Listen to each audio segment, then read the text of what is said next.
give a big thank you to the Mexican consulate for your support of the films here at TIFF. Thank you so much. And I'd like to invite our guests out. Who's coming? Alonso, where are you? Alonso, there he is.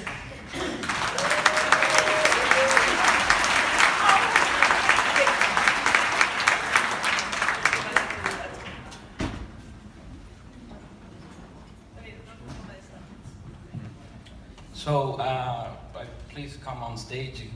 Gael, Leo, Ilse and Alfredo, Gerardo, Ramiro, Manuel, Tomás.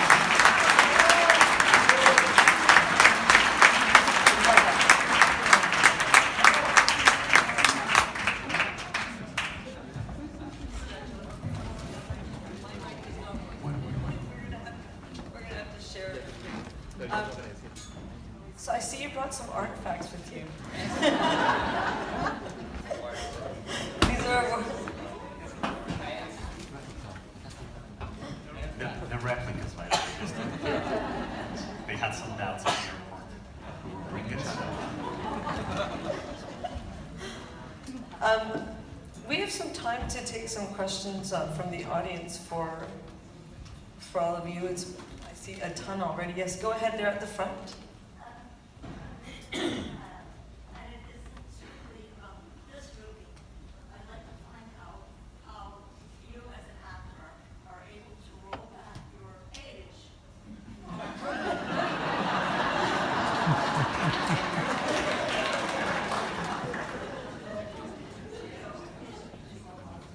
Right, so how do you maintain that youthfulness in your films, that youthful vibe? Well, yes. The trick is not to show any white hair, and also to have some dietary restrictions, and I guess to really trust who's behind the camera, because that's what ultimately, ends up showing. And I don't know. I think we've been doing kind of group therapy, Alonso and I, for this past 2 days, in interviews, and we've always talked about the thing that maybe we're still coming of age, like he said at the beginning. We're still always like turning into adulthood. We just got surprised that all of a sudden we were adults recently, and we're just really sublimating everything here on the screen, and you are our therapy. So no, I guess I don't know. I feel young still. I guess maybe I'm not. I don't know. You do. Thank you, but thank you very much. No, because you guys all really do a wonderful job. Amazing, all of you.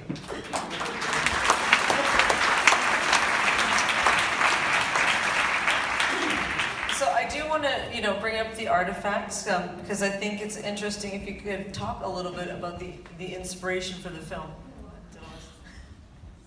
Well, Manuel, don't stop. Well, it's the film is based on a real story that there's that's co-screenwriter, and then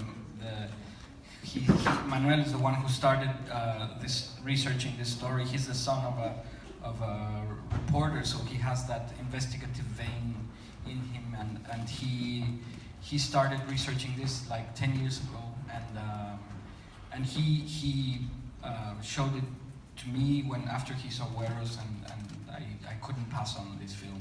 So yeah, the process of writing it was getting rid of the facts. The first drafts were more, I guess, true to the real facts, but they kind of became like a straitjacket.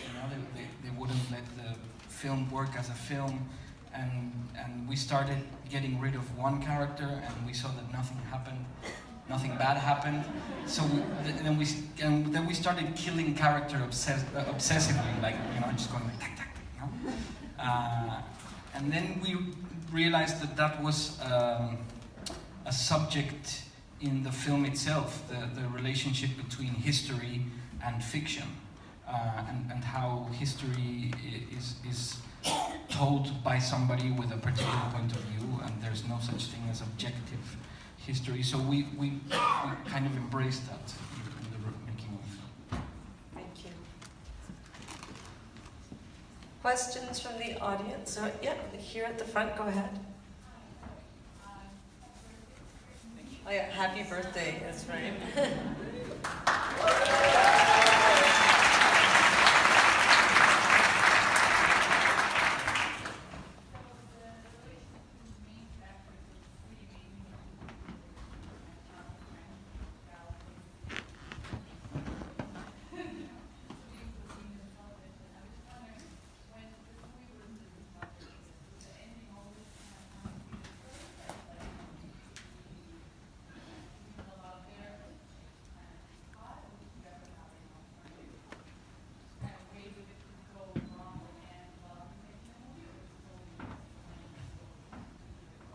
Right, sorry, so you wanted to know, okay, so the relationship between the best friends is like just wonderfully, yeah, portrayed. And the question is about the ending of the film, and if that was always your intention. Was the film always like that?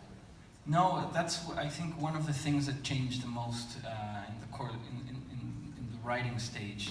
The ending, it used to be truer to the actual facts, which the real story, this is not how it ended at all. They were caught nearly 4 years later after the robbery, and one of them went to prison and the other one never got caught. So we had that ending originally, and then we went back, and it changed a lot. But once we found that they had to go back to the museum and Juan's character make a sacrifice for Wilson, like take the blame, then we decided that was the way to go, and yeah, then once we found it, then it didn't change anymore. Okay, but yeah, go ahead over there. I wanted to ask you about some of the visuals. The characters were stealing the art. You had them frozen, the art not moving. And then the fight scene, I've never seen a fight scene quite like that. To see more B-movies. So do you want to talk about the visuals when they're stealing the art and those frozen images that you have? Yeah, I guess it was a way to, like, we knew that we designed the theft very carefully. I don't do storyboards, but this is the one scene that I storyboarded from beginning to end perfectly, and then now that I look at it, it's exactly like my storyboards. That was because we were going to have very little time in the museum, and everything had to be perfect. But then, so I wanted to tell the stealing of the first piece in a lot of detail. But then after they stole 150 pieces, so we're like, okay, we can't do 150 of those in real time. So we knew we needed some kind of ellipsis, and then this idea just came to us. Me and Damian, my DP, we work a lot in the ideas stage, and we just thought it was an interesting. We thought, what if we presented like the forensics of it, like how, as if there was a cameraman taking pictures of how the theft was done, and then just let that be really elliptical. So that's where that came from. And the fight, it was just a lot of fun to I wanted the film to like kind of crash, and the film kind of goes off because the story went like that, and me and Manuel went through that writing like, well, we got to this point, we don't know how to finish this. Well, let's just have a fight. We always need a fight to keep things spicy. Thank you. We have a question up there in the balcony. Go ahead. You could comment on the score. I found the musical score extremely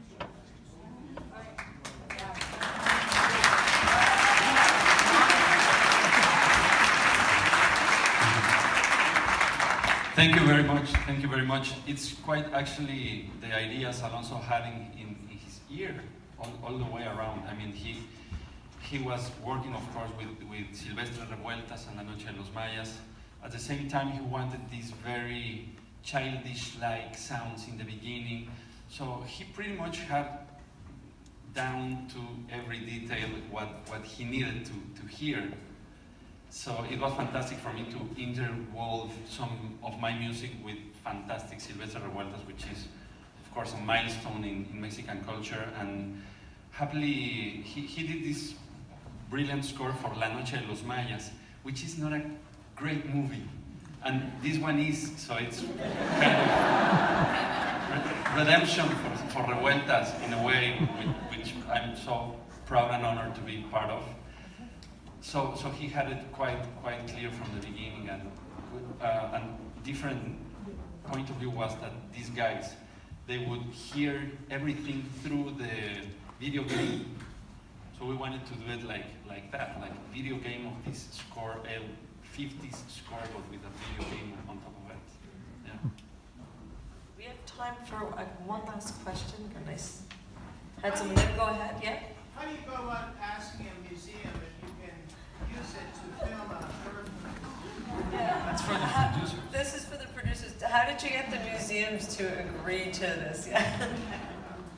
Well, it was a hard job. We had like conversations with the museum, like 8 months or something like that. A year maybe. 4 years actually, no. And we started conversations with them like 1 year before the movie, and they didn't want it, and they just said no way. So we started to dig deep inside, and then we convinced them. But they just allowed us to shoot in the outside of the museum. I mean the patio and the gardens around, not in the rooms. So Gerardo, Alberto and I went out of that meeting and said, shit, what are we gonna do now? I mean, they are gonna steal the museum, where? So we built it. So all the rooms are built, and all the exteriors of the museum is a real museum.